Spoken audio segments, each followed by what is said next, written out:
Assalamualaikum warahmatullahi wabarakatuh. Bapak-bapak, ibu-ibu, semoga sehat selalu, amin ya Allah. Oke, kali ini kita akan melihat sebuah video yang mana Habib Taufik menjelaskan tentang Habib datang ke Indonesia ini, tugasnya ini ya. Mohon disimak sampai akhir. Katanya ya bukan seperti Belanda ya yang menjajah, tapi ini tugas dari seorang Habib datang ke Indonesia. Dan simak, nanti ada Said Syekh Alwi yang mana terbaru ya tentang ceramahnya, meluruskan sejarah. Kita ke videonya. Mengajarkan ilmu. Belanda dan Jepang adalah menjajah, karena mereka datangnya ke sini bukan ilallahi wa rasulihi, karena untuk ngerampok Indonesia.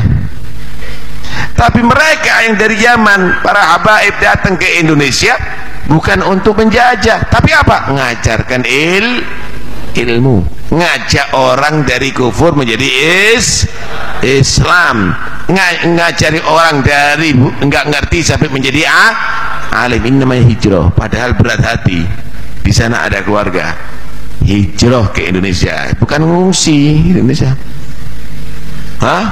Bukan mereka pengungsi atau mereka tadi itu ke Indonesia ada pelarian, bukan. Niat ngamalkan ilmu, ngajari ilmu, hijrah dari sana ke sini, bukan untuk ngerampok kekayaan Indonesia dibawa ke negerinya, enggak, tinggal di sini sampai mati. Belanda dan Jepang adalah sekelas istri Nabi pun harus sholat, harus menunaikan zakat jika memang wajib zakat. Kemudian wa ati'nallaha wa rasulah, harus taat kepada Allah dan Rasulnya. Apalagi orang-orang zaman sekarang yang menisbatkan dirinya sebagai keturunan Nabi, tentu lebih berhak, lebih pantas untuk taat dan takwa kepada Allah, tidak menyelisihi aturan. Karena sekelas istri Nabi saja harus mengikuti aturan Allah. Maka kalau kita pelajari, huruf pertama pada ayat ini adalah huruf wawu. Huruf wawu adalah huruf ataf tergantung maktuf alaihnya. Artinya ada korelasi dengan ayat-ayat sebelumnya. Lafaz yang sering digunakan hujjah untuk membenarkan tindakan konyol, tindakan buruk dan tindakan maksiat mereka. Innama yuridullahu liyudhiba ankum rijsa ahlal baiti wa yutahhirakum tathira, sering digunakan sebagai kamuflase kezaliman mereka. Di antaranya membenarkan tindakan meres kepada masyarakat, kepada umat, maling, kemudian meninggalkan sholat, atau juga mengintimidasi, bahkan juga ngambil istri orang lain, seperti yang terjadi di Cirebon. Contoh salah satunya. Kemudian juga yang terjadi di Surabaya, ya. Ketika di Cirebon yang jadi munsyidnya, yang menjadi vokalis sholawatnya itu keponakannya. Saya ngomong seperti ini apa adanya. Saya ngomong apa adanya. Dan ini tidak dibenarkan. Coba lihat siyakul kalamnya dari ayat ke-30. Nah, yang enak kan qori. Yudha'af lahal adzabu dhi'fain. Kata Allah, akan double azabnya, bukan dosa lagi, azabnya di 2 kali lipatkan. Makanya ngeri. Saya baca ini tuh bukan berarti saya malah senang, justru ngeri saya sendiri. Dengan mendengar ayat ini, membaca ayat ini tamparan keras buat kami. Tamparan keras buat kami, ancaman. Yudha'af lahal adzabu dhi'fain. Kalau yang mengancamnya Gusti Allah, kemudian tidak punya rasa takut, berarti jangan-jangan kolbunya am ala qulubin aqfaluha. Jangan-jangan sudah terbelenggu kolbunya. Takutnya sama orang lain, sama manusia. Masa kalau sama manusia takut, sama Gusti Allah tidak takut? Kan aneh. Harusnya lebih takut dengan ancaman Allah. Istri Nabi, keluarga Nabi, apalagi cuma turunan Nabi, kalau melakukan fahisyah mubayyinah, azabnya 2 kali lipat. Na'udzubillah min dzalik. Semoga saya dijauhkan daripada perbuatan menyelisihi syariat Sayyidina Muhammad. Kalau ada orang yang bertanya, apa iya Allah setega itu akan mengadab keluarga Nabi? Kalimat akhir dari ayat yang ke-30, wa kana dzalika 'alallahi yasira, dan hal itu mudah bagi Allah Ta'ala. Nabi Nuh punya istri ngebangkang, gak ngikuti syariat, ditenggelamkan. Salah satu anaknya yang bernama Kan'an juga ditenggelamkan. Anak Nabi, anak Rasul. Nabi Nuh itu Rasul, salah satu ulul azmi. Itu anak Rasul, istri Rasul ditenggelamkan, kerem, hilang. Dan di dalam sejarah Al-Quran dinyatakan sebagai pembangkang, kafir.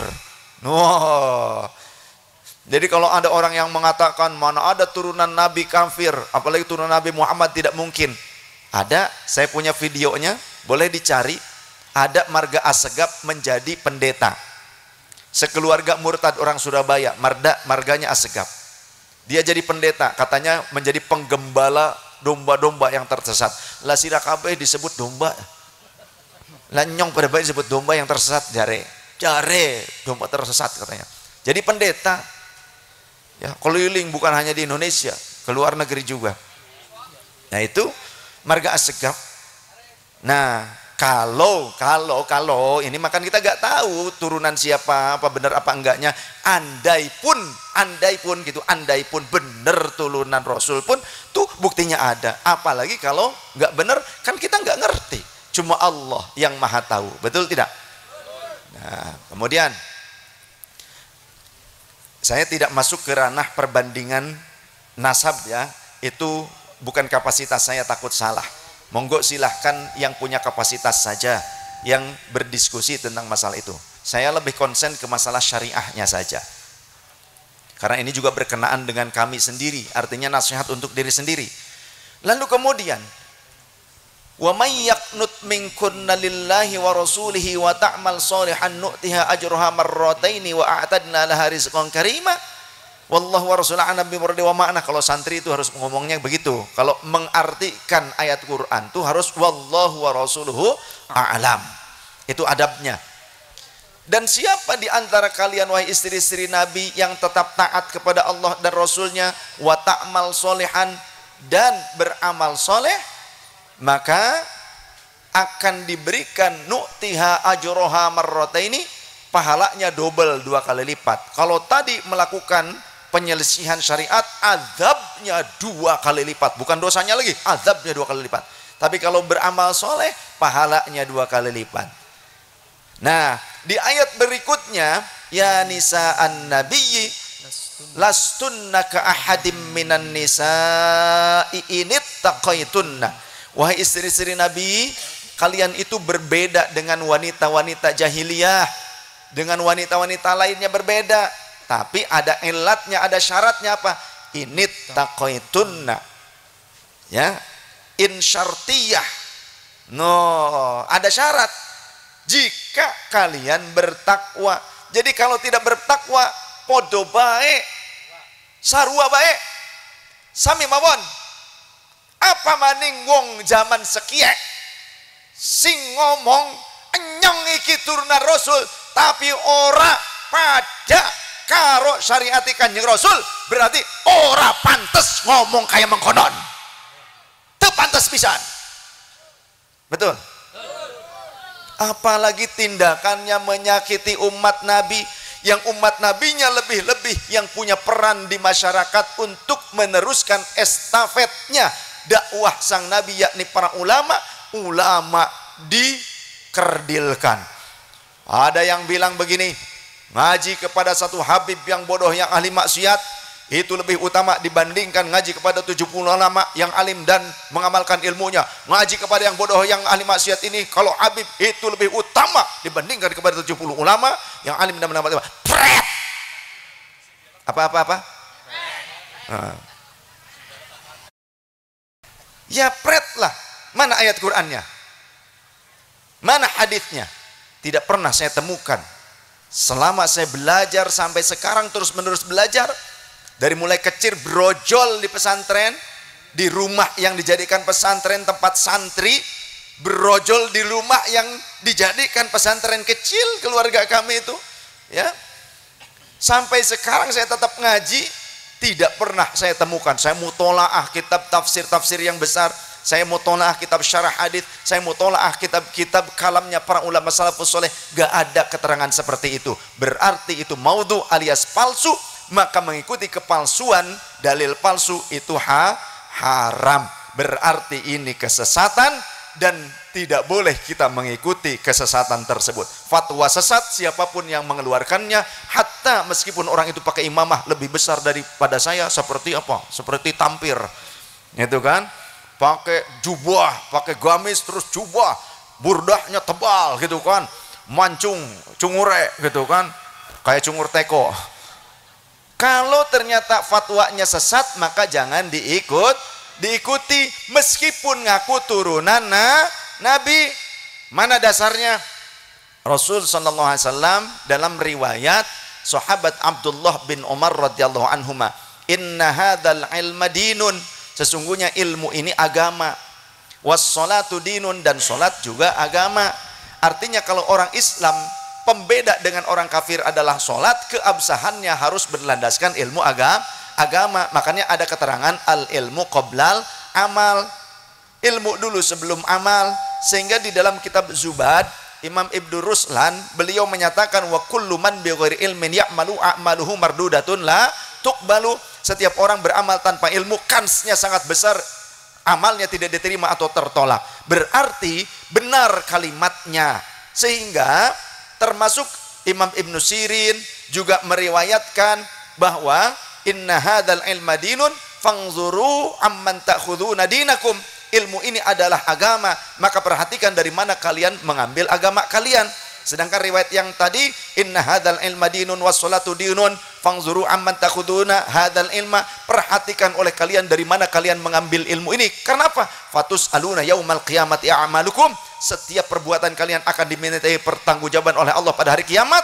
Fala tarwu illa amman tahaqqaqat ahliyatahu, maka jangan kalian mengambil riwayat ilmu, mengambil ilmu atau meriwayatkan ilmu, menyampaikan ilmu, kecuali yang kalian dapatkan dari orang-orang yang sudah valid, yang ahli. Orang ahli itu enggak berarti dirinya yang mengatakan saya ahli loh, sedangkan para ahli yang lainnya tidak mengakui keahliannya. Seseorang tidak bisa dikatakan ulama hanya dengan menggadang-gadang dirinya sebagai ulama tanpa diakui kealimannya oleh para ulama lagi. Betul tidak? Kalau cuma ngaku dewek atau yang mengakukannya menggadang-gadangnya orang awam, ternyata bukan ulama. Karena apa? Baca kitab yang bahasa Arab gundul seperti ini, bacanya dari kiri ke kanan. Masa itu ulama? Quran juga Al-Quran bahasanya bahasa Arab. Masa bacanya dari kiri ke kanan? Gimana ini? Kacau. Bedakan antara ulama dengan fuqaha. Sayati zamanun alaikum kathirun khutoba'uhu wa qalilun ulama'uhu, kata Rasul. Nanti akan datang kepada kalian suatu zaman di mana khutbah, orator, bahkan provokator akan banyak dan diikuti oleh masyarakat, akan tetapi di masa itu ulamanya tinggal sedikit. Kalau sudah seperti ini kacau. Ilmu sudah mulai diangkat, dicabut. Nanti tinggal kebodohan yang marak di tengah-tengah masyarakat. Bahkan Islam itu awalnya gharibun, awalnya asing, dan nanti sayaudu ghariban, akan kembali menjadi asing. Bukan berarti tidak ada orang Islam. Makin akhir zaman orang Islam semakin banyak, tapi kualitasnya semakin melehoi. Kata Rasul, bagaikan buih-buih di pinggir laut yang mudah tumbuh, muncul, tapi mudah juga hilang. Banyak orang sekarang banyak yang masuk Islam, tapi juga ternyata banyak yang keluar dari ajaran-ajaran Islam. Mudah juga orang-orang Islam keluar dari Islam. Bahkan ada juga orang-orang yang mengeluarkan orang Islam dari Islam itu sendiri. Siapa? Contoh orang Wahabi, deleng sampean solawatan, muludan, deleng sampean haulan, langsung dikatakan keluar dari syariat. Ya, melihat panjenengan semua melakukan tahlilan, dikatakan melakukan tindakan yang keluar dari syariat, ngikuti kebiasaan orang Hindu. Melihat panjenengan manakiban, jenengan melakukan tabarukan ngalap berkah, disebut sebagai orang yang musyrik, orang yang kafir. Yang tahlilan disebut ngikuti Hindu. Astagfirullahalazim. Lawang Rasulullah bilangnya man qala la ilaha illallah dakhalal jannah. Orang yang masuk, yang mengucapkan la ilaha illallah maka masuk surga. Nah ini aneh kalau ada orang memperbanyak kalimat tahlil disebut akan mancing. Oke teman-teman, bapak-bapak, ibu-ibu, itu dia tadi penjelasan dari Habib Taufik Assegaf, yang mana tugas Habib datang ke Indonesia ya seperti itu, untuk menyebarkan agama Islam, dan ya bukan penjajah katanya, meninggal pun di Indonesia ya. Kalau penjajah itu meninggal di kota kelahirannya gitu, kata Habib Taufik ya. Dan tadi ada Said Saif Alwi, yang mana beliau menyatakan ya keluarga Nabi pun kalau emang salah ya harus dihukum ya, seperti itu intinya. Jadi nggak membeda-bedakan mau keluarga Nabi atau bukan, tetap dihukum ya teman-teman.